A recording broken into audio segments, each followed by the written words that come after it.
Preview. Halo bro dan sis, seperti juga yang pernah kita lihat di film Black Book, bagaimana suasana chaos terjadi dalam masa pendudukan Nazi di Belanda. Begitu banyak kepentingan yang terlibat, antara kepentingan kaum Yahudi dan pribumi yang juga terbelah dua menjadi kaum pejuang pribumi pembela kerajaan dan pribumi pemeluk paham komunis, yang mana mereka inilah yang membawa paham komunis ke Indonesia. Selain itu juga para bandit-bandit yang mengambil manfaat dari keberadaan pihak Nazi di negaranya. Sangat sulit untuk mencari orang yang bisa dipercaya. Demikian tema film ini bercerita.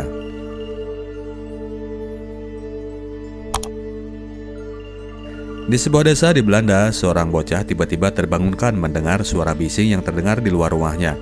Bocah yang bernama Michael ini kemudian melihat keluar jendela. Sebuah pesawat terbang yang terbakar jatuh menuju hutan di desa tersebut.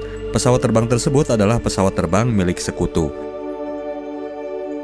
Seorang tentara Nazi kemudian memeriksa ke lokasi jatuhnya pesawat. Dia memeriksa ke sekitar dan menemukan tetesan darah yang berasal dari posisi di atasnya. Seorang serdadu pilot dari pesawat tadi rupanya berhasil terbang dengan parasut dan nyangkut di dahan pohon.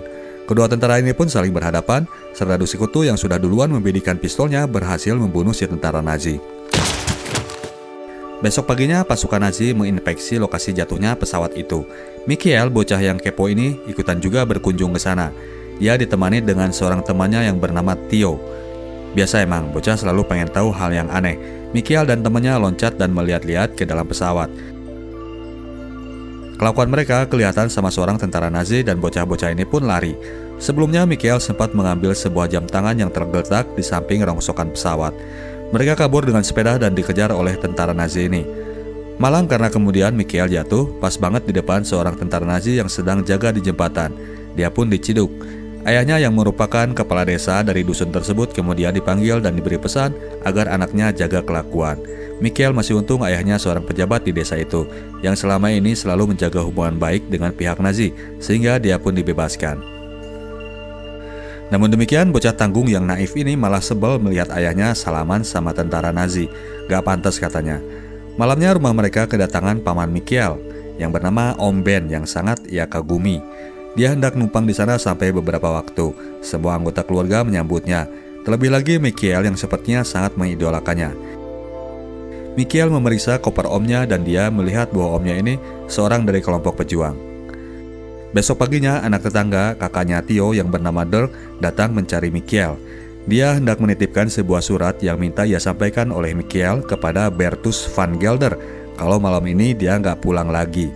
Malam itu dia dan temannya sesama pejuang akan melakukan operasi untuk merampok gudang amunisi milik pasukan Nazi.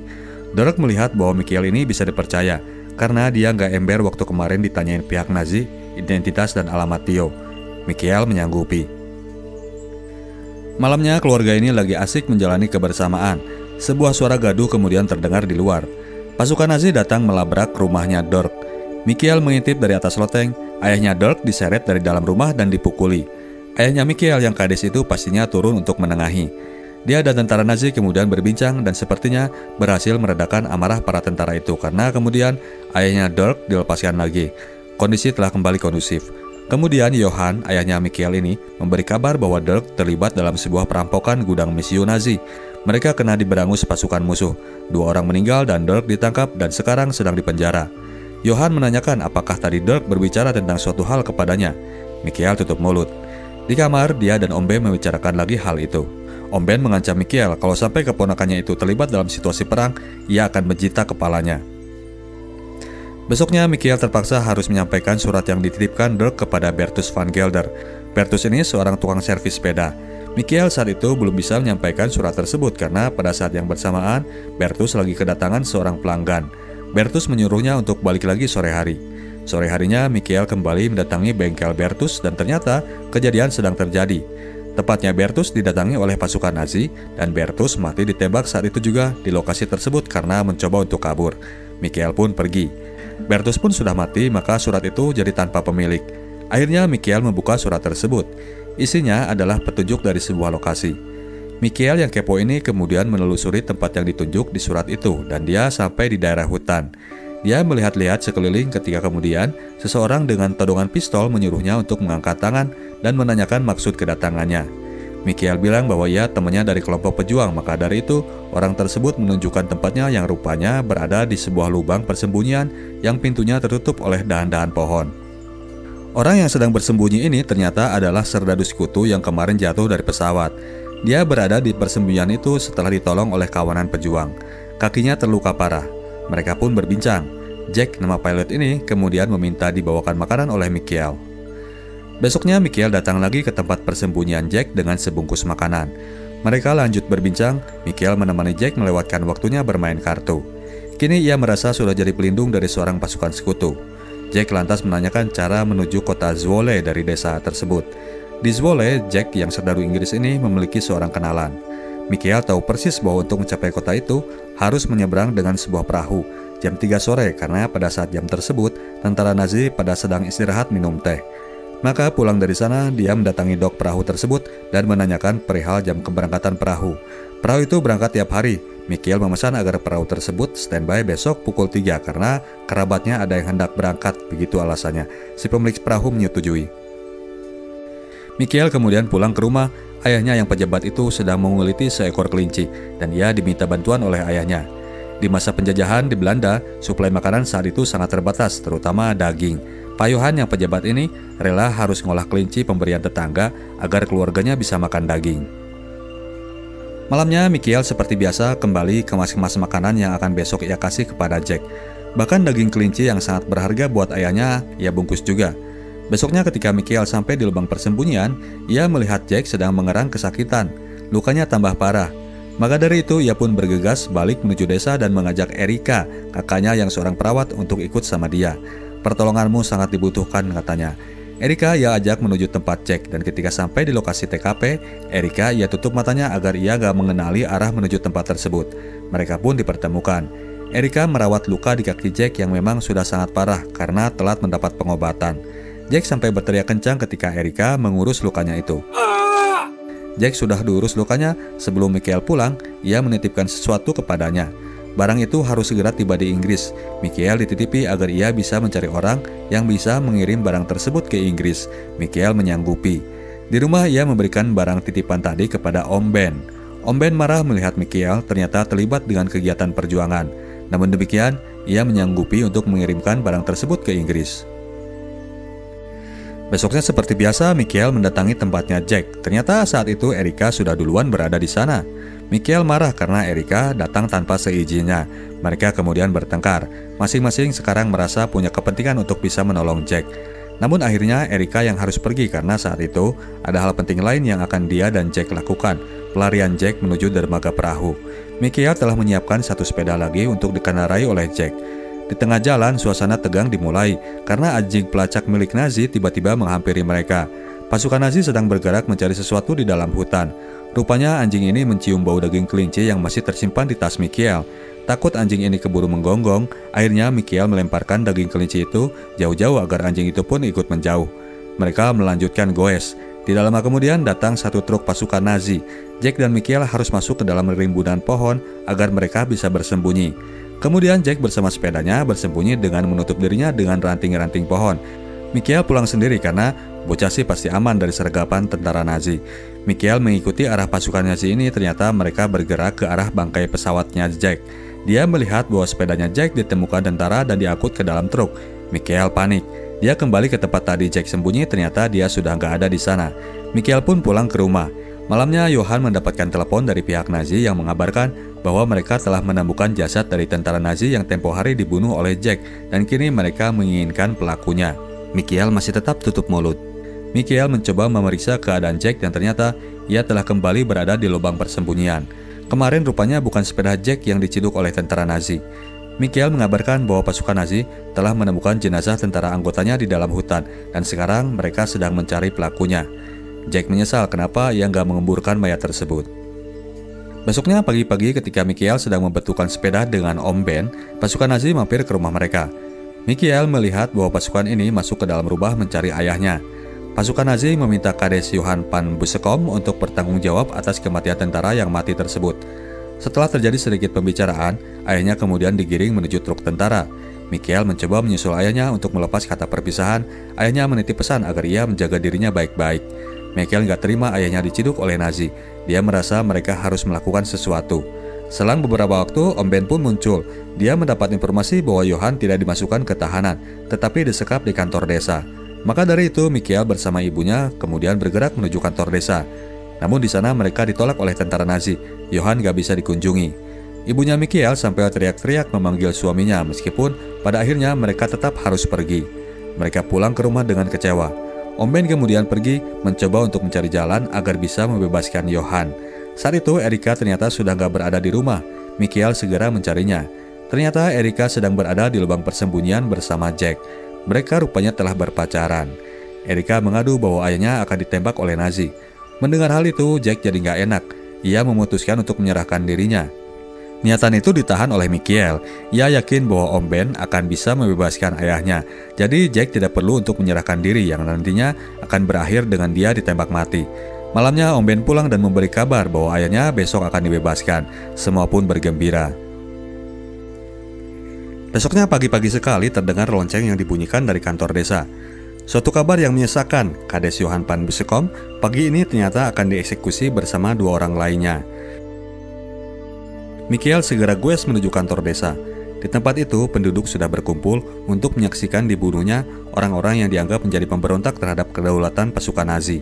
Michael sampai ke tempat tersebut dan berteriak-teriak bahwa ia mengetahui siapa pembunuh tentara Nazi tersebut yang sesungguhnya. Baru sekarang ia sadar bahwa karena ia menyembunyikan informasi yang selama ini disimpannya atas nama perjuangan, ayahnya harus menjadi korban karenanya. Namun Michael telat. Begitu ia sampai di gerbang kantor desa, ia sudah menemukan ayahnya sudah mati dieksekusi. Michael sangat bersedih. Ia kini sangat benci sama Om Ben. Ia dan keluarganya kemudian menghadiri pemakaman ayahnya yang juga dikunjungi oleh para warga. Mereka tidak bisa berbuat apa-apa. Selepas kematian Pak Kades, keluarga pun kehilangan respek dari warga.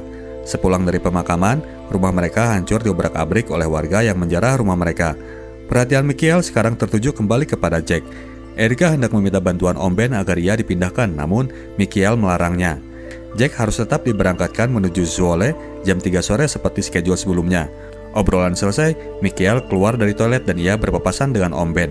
Michael langsung menghindar dan sangat memperlihatkan rasa kecewanya terhadap sang paman yang selama ini ia anggap sebagai pahlawan. Besoknya seperti yang sudah dischedulkan, Michael menjemput Jack untuk ia bawa menuju dermaga perahu. Kali ini dengan mengendarai kereta kuda.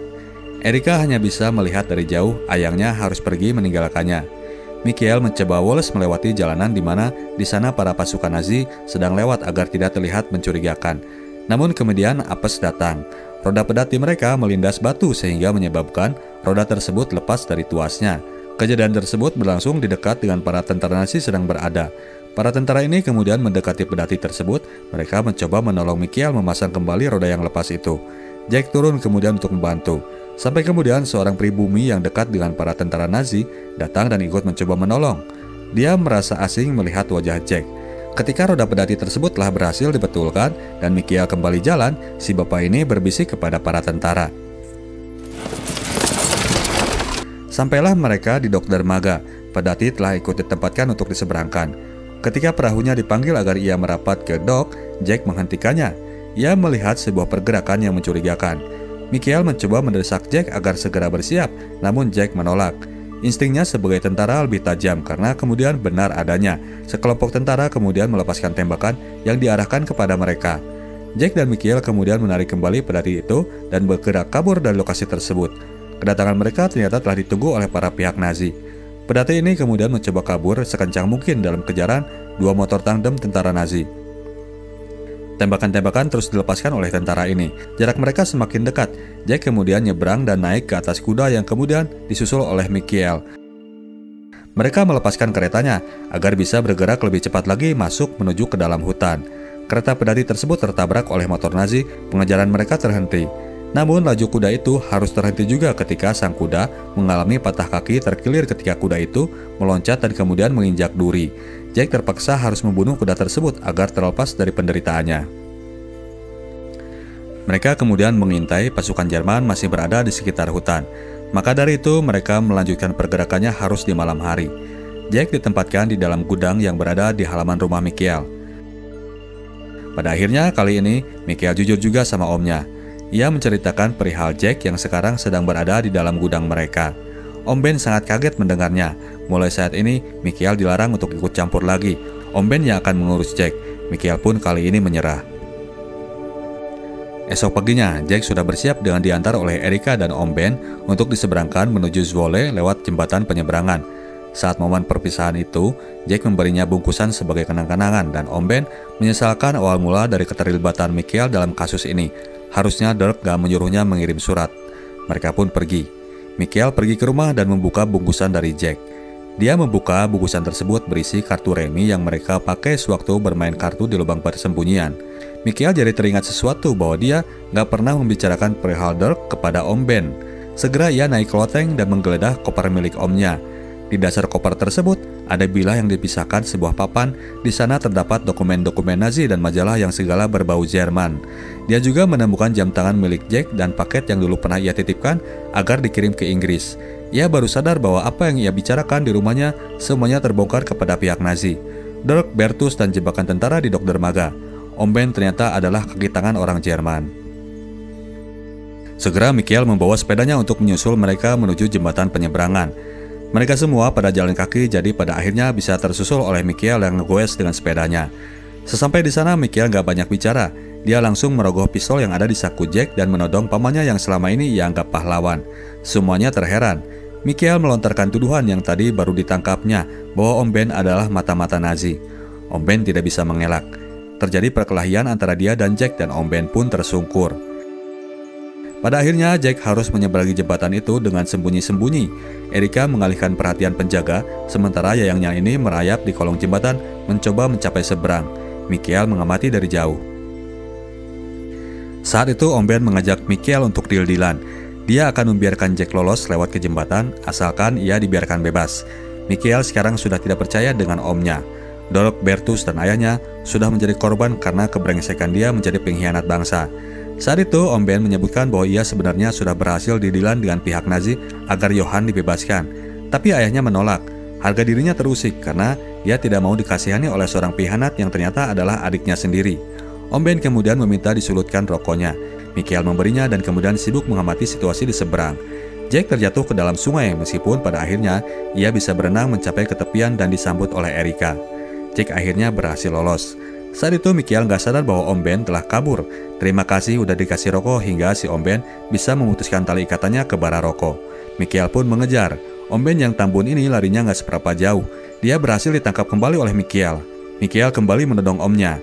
Om Ben mencoba membujuk ponakannya agar ia nggak dibunuh karena meskipun brengsek, dia ini tetap pamannya. Suara kendaraan pasukan Jerman kemudian lewat. Om Ben pede bahwa ia telah berhasil lolos dari lubang jarum.